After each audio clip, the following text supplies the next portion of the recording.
Yeah, it's interesting because what you were saying reminds me of a an argument that I've been formulating that I'm gonna be talking to my friend about.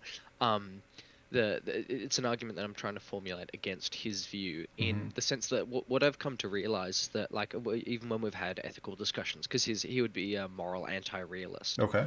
Um, and in our discussions, for him to have a livable philosophy, Hmm. he will frequently have to plug holes with axioms.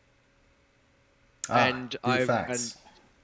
yeah, Hmm. and so it's interesting because I tried to do a reductio ad absurdum type uh, line of argumentation in which I pushed his epistemology to the limit, and I essentially said that you should accept that you're a Boltzmann brain and that I don't exist, and that your family doesn't exist. Um, and it was interesting because he like said I guess so, but I don't want to. Because he would say that the outside world exists as a brute fact. That the axiomatically, I'm just going to say that the outside world exists due to the fact that, pleasure and pain.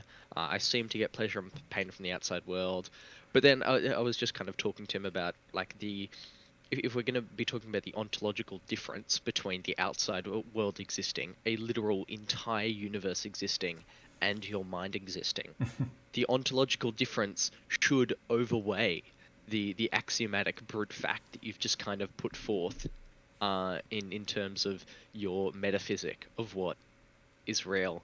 And yeah, it's just interesting that you say that because it has to frequently plug things with it. Well, I use the phrase plug things with axioms um to have like a moral theory to uh do these types of things that reality exists. um yeah, and so it's just interesting that you brought it up, and it just reminded me of an argument that I was working through. Yeah, and so one thing that I would probably maybe a direction to go with that argument is if your friend thinks that when we're considering explanations, when we're considering of and a worldview is a kind of explanation. It's an explanation of how the world is, right? Is what role does explanatory scope and explanatory power have? And if it's the case that a broader explanatory scope is going to improve the quality of an explanation, so that we should prefer explanations with a broader explanatory scope or a broader explanatory power, if that's the case, then the more brute facts that a worldview has to appeal to, the weaker that worldview is, because by definition, it's a weaker explanation compared to the alternative.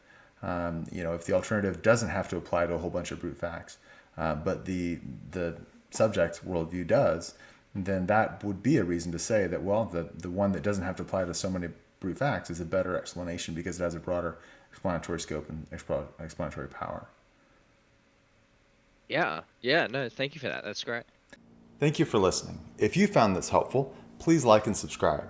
Please also look at the show notes in order to find a link to our group so that you can join our next discussion. I look forward to chatting with you.